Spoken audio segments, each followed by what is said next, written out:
नमस्कार प्यारे बच्चों, मैं परिहार सर आप सभी का मेरे इस YouTube channel primary digital study में स्वागत है। प्यारे बच्चों, आज के इस वीडियो में हम कक्षा चौथी की हिंदी की पुस्तक का पाठ 14 सीखने जा रहे हैं और इस पाठ का नाम है मिट्ठू। आप सभी को कक्षा चौथी की हिंदी की पुस्तक ओपन करना है और पाठ आपको 14 निकाल लेना है। वीडियो को आप शुरू से लेकर अंत तक जरूर देखें क्योंकि इस वीडियो के माध्यम से आप पाठ 14 सीखने जा रहे हैं। तो बिना देर के हम वीडियो की शुरुआत करते हैं और इस पाठ को हम पढ़ना प्रारंभ करते हैं। तो आप जैसा कि स्क्रीन पर देख रहे हैं, ये पाठ 14 है और इस पाठ का नाम है मिट्ठू। इस पाठ में हम क्या क्या सीखेंगे? मित्रता की भावना, पशु पक्षियों के प्रति प्रेम और संवेदना, मनोरंजन के पुराने साधनों से हमारा परिचय होगा, क्रिया का ज्ञान, वचन और वाक्य रचना की समझ। अब हम पाठ को पढ़ते हैं। बंदरों के तमाशे जो तुमने बहुत देखे होंगे। मदारी के इशारों पर बंदर कैसी कैसी नकल करता है, उसकी शरारतें भी तुमने देखी होगी। तुमने उसे घरों से कपड़े उठाकर भागते देखा होगा, पर आज हम तुम्हें एक ऐसा हाल सुनाते हैं जिससे मालूम होगा कि बंदर लड़कों से दोस्ती भी कर सकता है। तो बंदर के बारे में हमने बहुत कुछ सुना है। पहले के समय में मदारी बंदर का खेल दिखाने आया करते थे और बंदर जो है वो लोगों का मनोरंजन करता था और बंदर जो है वो मदारी के इशारे के अनुसार ही नकल करता था। कुछ दिन हुए, लखनऊ में एक सर्कस कंपनी आई थी। उसके पास शेर, भालू, चीता और कई तरह के और भी जानवर थे। इनके साथ एक बंदर मिट्ठू भी था। यहां पर बंदर का नाम मिट्ठू है, ठीक है ना, क्योंकि मिट्ठू मतलब तोता भी होता है। लड़कों के झुंड रोज इन जानवरों को देखने आया करते थे। मिट्ठू ही उन्हें सबसे अच्छा लगता। उन्हीं लड़कों में गोपाल भी था। वह रोज आता और मिट्ठू के पास घंटों चुपचाप बैठा रहता। उसे शेर, भालू, चीते आदि से कोई प्रेम ना था। वह मिट्ठू के लिए घर से चने मटर के लिए लाता और खिलाता। मिट्ठू भी उससे इतना हिल गया था, मतलब मिल गया था, कि बगैर उसके खिलाए कुछ ना खाता। इस तरह दोनों में बड़ी दोस्ती हो गई। एक दिन गोपाल ने सुना कि सर्कस कंपनी वहां से दूसरे शहर में जा रही है। यह सुनकर उसे बड़ा रंज हुआ, दुख हुआ। वह रोता हुआ अपनी माँ के पास आया और बोला, अम्मा, मुझे एक अठन्नी दो, मैं जाकर मिट्ठू को खरीद लाऊं। वह न जाने कहाँ चला जाएगा, फिर मैं उसे कैसे देखूंगा? वह भी मुझे न देखेगा तो रोएगा। इस प्रकार से बच्चा अपनी माँ से कहता है, चलिएगा। माँ ने समझाया, बेटा, बंदर किसी को प्यार नहीं करता, वह तो बड़ा शैतान होता है। यहां आकर सबको काटेगा, मुफ्त में उल्हाने सुनने पड़ेंगे। लेकिन लड़के पर मां के समझाने का कोई असर ना हुआ। वह रोने लगा। आखिर मां ने मजबूर होकर उसे एक अठन्नी दे दी। अठन्नी पाकर गोपाल मारे खुशी के फूल उठा। उसने अठन्नी को मिट्टी में मलकर खूब चमकाया।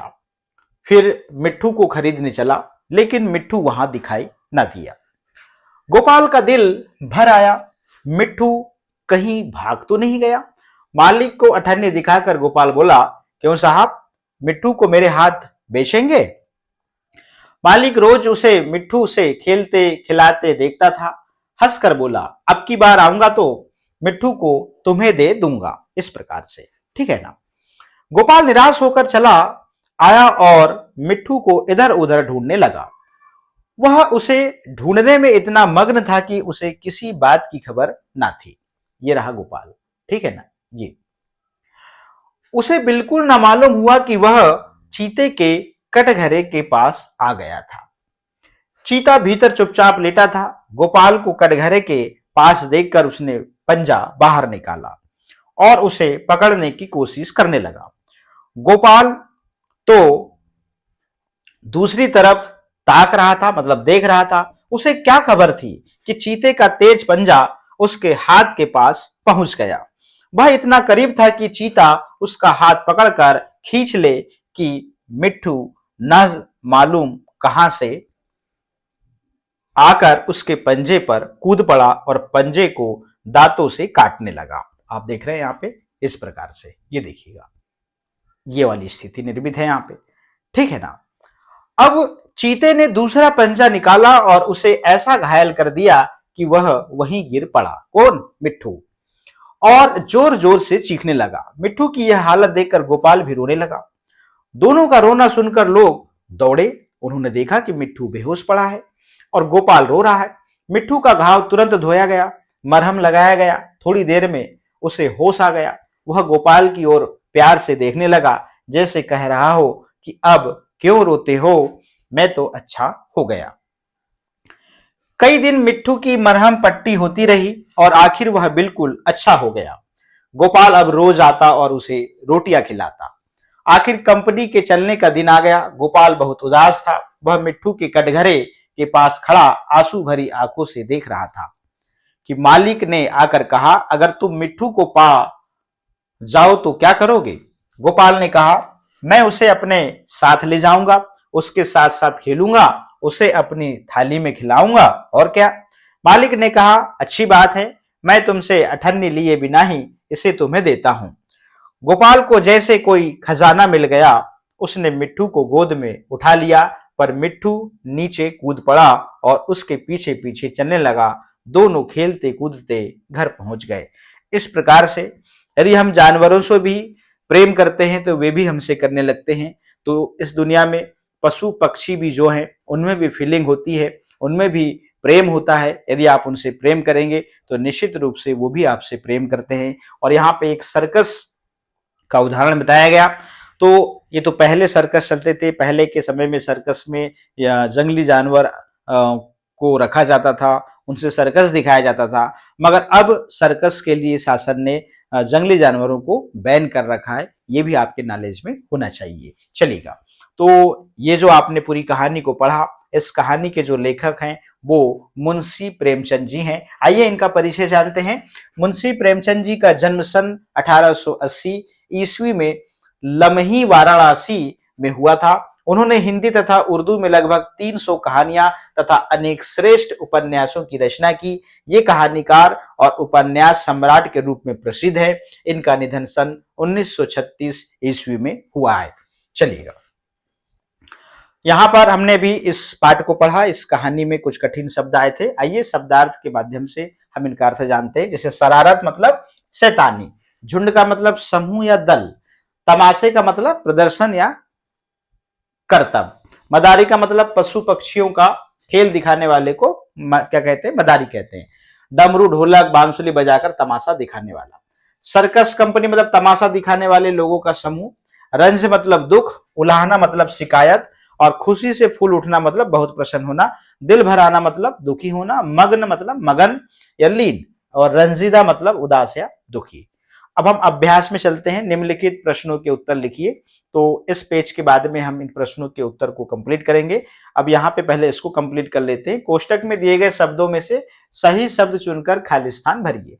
तो अठन्नी पाकर गोपाल जो है मारे खुशी के फूल उठा, तो यहाँ पर जो है यहाँ पर हम गोपाल लिख देंगे। मिट्टू का नाम एक था, क्या था? बंदर था। ठीक है ना। कुछ दिन हुए खालिस्तान में एक सर्कस कंपनी आई थी, मतलब लखनऊ में। मां ने मजबूर होकर उसे एक खालिस्तान दे दी। क्या दे दी? अठन्नी दे दी। अब की बार आऊंगा तो खालिस्तान तुम्हें दे दूंगा, मिट्टू को दे दूंगा।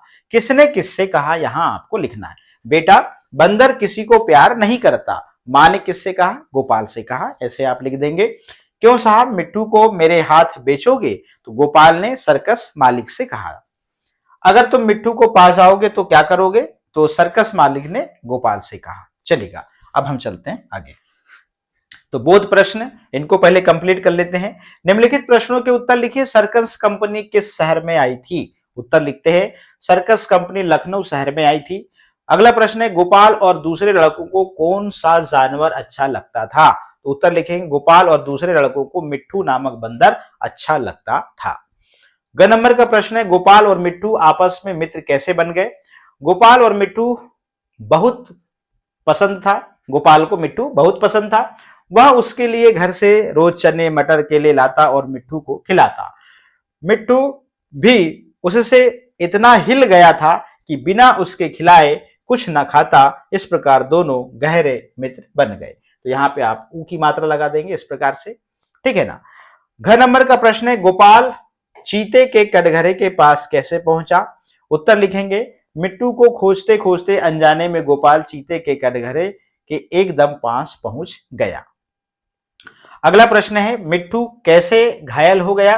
गोपाल को चीते के वार से बचाने के प्रयास में मिट्ठू ने चीते के पंजे पर झपट्टा मारा और उसे दांतों से काटने लगा। गुस्से में आकर चीते ने अपने दूसरे पंजे से मिट्ठू को बुरी तरह घायल कर दिया। यहां पे भी आप ऊ की मात्रा लगा लेंगे इस प्रकार से, ठीक है ना। 6 नंबर का प्रश्न है, गोपाल प्रसन्न क्यों था? उत्तर में लिखेंगे, सर्कस मालिक द्वारा मिट्ठू को स्वयं को सौंप देने के कारण गोपाल बहुत प्रसन्न था। चलिए अगले पेज में चलते हैं। भाषा अध्ययन का प्रश्न है, निम्नलिखित शब्द का शुद्ध उच्चारण कीजिए और अपने वाक्यों में प्रयोग कीजिए। क नंबर और ख नंबर का इस पेज के बाद में हम प्रश्न को कंप्लीट करेंगे। पढ़िए और समझिए। रोता है, जाता है, खाता है, हंसता है, पढ़ता है। यहाँ रोता, जाता, खाता, हंसता, पढ़ता शब्दों से किसी काम का करना या होना समझ में आता है।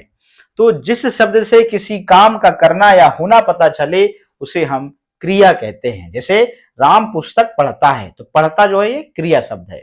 इसमें पढ़ता शब्द से पढ़ने के काम होना या करना पता चलता है।